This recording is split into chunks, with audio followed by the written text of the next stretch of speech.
સંતતિ ધર્મની તુલસી દયાન છોડીએ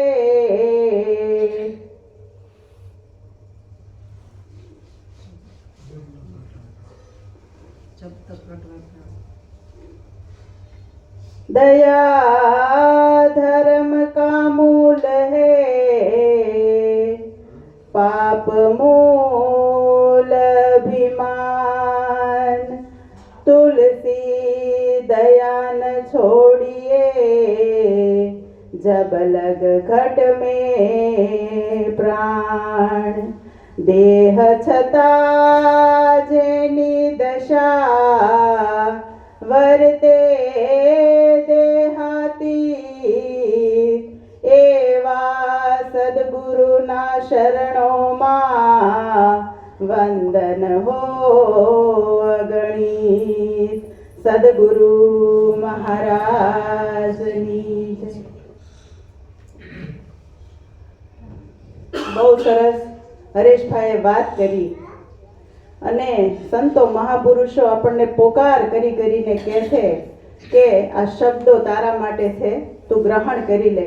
પણ આપણને સંતોની ભાષા, સંતોના શબ્દો સંભળાતા નથી, કેમ કે હજી આપણે શિવમુખી થયા નથી, હજી આપણે જીવમુખી થઈ. અને સંસાર તો હંમેશા રાડ્યું જ નાખશે. કોઈ સંત મહાપુરુષના શરણમાં જાશું તો સંત અલખનો પોકાર કરી અને આપણને એના ખોળામાં બેસાડી અને અદ્વૈતનું જ્ઞાન આપશે.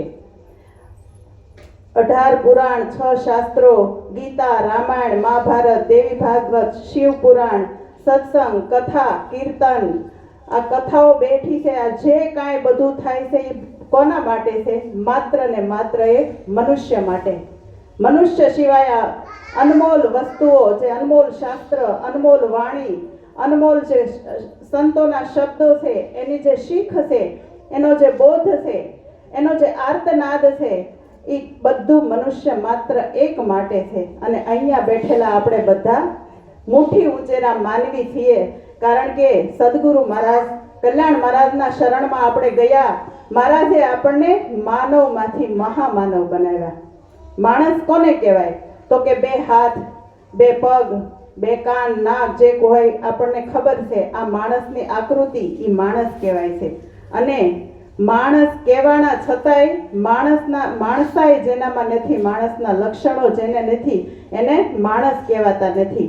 પણ આપણને ગુરુ મહારાજે માણસમાંથી મહામાનવ બનાવ્યા છે.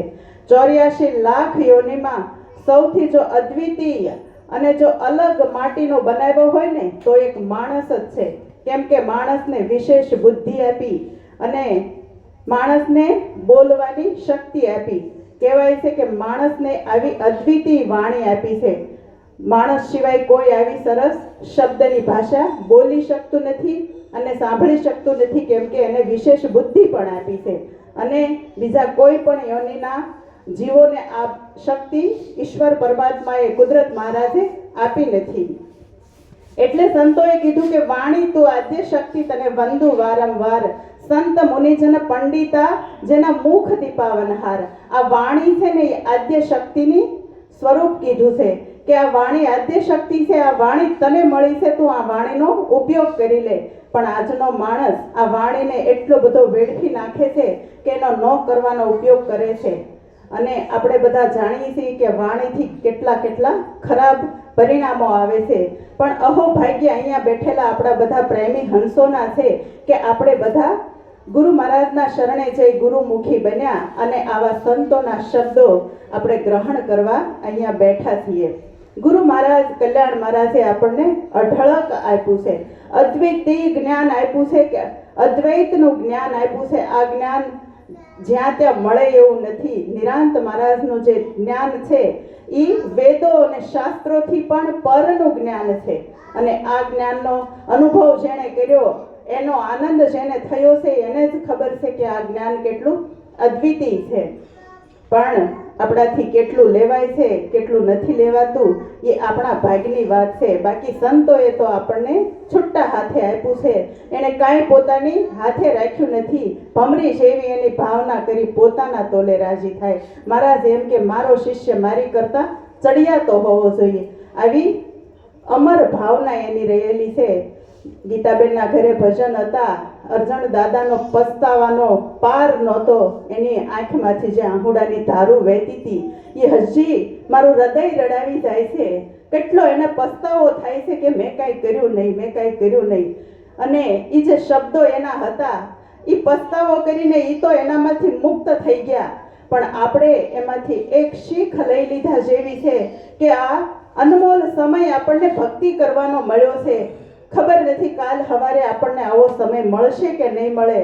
તો આપણે આ સમયને સાધી કરી અને આપણા બે સંત મહાપુરુષો જે આપણી માટે કંઈક કરવા અને આપણને કંઈક આપવા તત્પર રહ્યા છે, તો આપણે એના સ્વાતિ નક્ષત્રના બિંદુ સમાન અનમોલ શબ્દ આપણે થોડુંક ફૂલ નહીં તો ફૂલની પાકડી આપણી હેસિયત પ્રમાણે થોડુંક લઈ અને આપણું મન, વચન, કર્મ, વાણી, વ્યવહારથી કંઈક આપણામાં શુદ્ધતા આવે અને આ મનુષ્ય અવતાર આપણે સફળ કરી લઈએ તો આપણું કામ થઈ જાય એવું છે.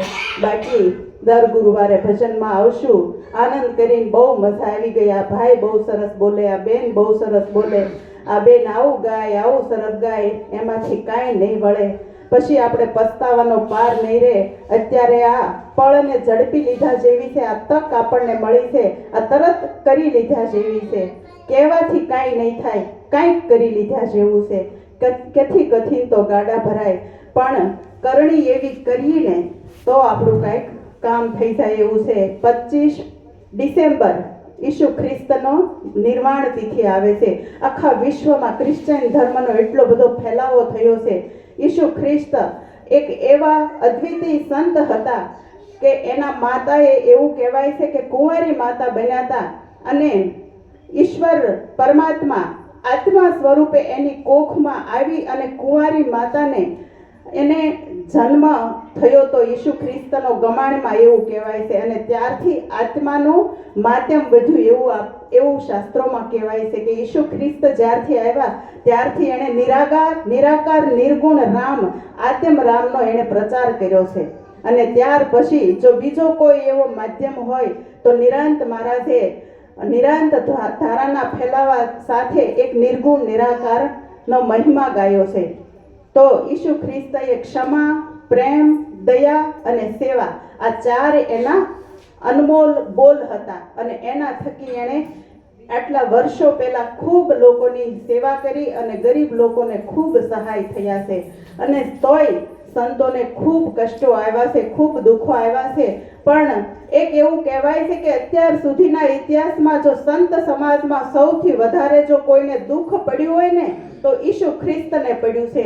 એવું કહેવાય છે કે 6 દિવસ માટે એને ક્રોસ ઉપર લટકાડી દેવામાં આવ્યા છે. આપણને બધાયને ખબર છે કે એના થાંભલા ઉપર 2 હાથે, પગે, પેટમાં અને માથામાં ખીલા જડી દેવામાં આવ્યા હતા. અને જ્યાં સુધી એની જીગરમાં જાન હતી ત્યાં સુધી લોકો એને પથ્થરોએ, કાંકરાએ અને એની ઉપર પ્રહાર કરી અને 6 દિવસ સુધી એને રીબાવી માર્યા હતા. અને જ્યારે એના છેલ્લા શ્વાસ હતા ને ત્યારે ઈશ્વર પરમાત્માએ એને એક એવો અનમોલ પ્રાર્થના કરી. પ્રાર્થના આજે લોકોના હૃદયમાં વસી ગઈ કે હે ઈશ્વર પરમાત્મા, આ લોકો જે કરી રહ્યા છે ને શું કરી રહ્યા છે એને ખબર નથી, તું એને માફ કરી દેજે.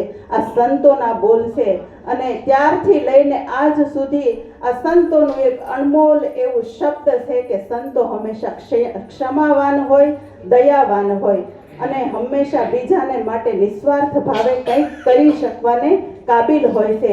આપણા સંતો પણ આપણને એવા જ મળ્યા છે. આપણા ગુરુ મહારાજ હજી પણ આપણા માટે કંઈક કરવા રાજી થાય છે તો આપણે કંઈક કરી લીધા જેવું છે. અને આવા સંતોની ગાથા ગાય અને એમાંથી આપણે કંઈક લઈ લીધા જેવું છે. મારાથી બોલવામાં કાંઈ પણ ભૂલ થઈ હોય તો મને માફ કરજો. સદગુરુ મહારાજની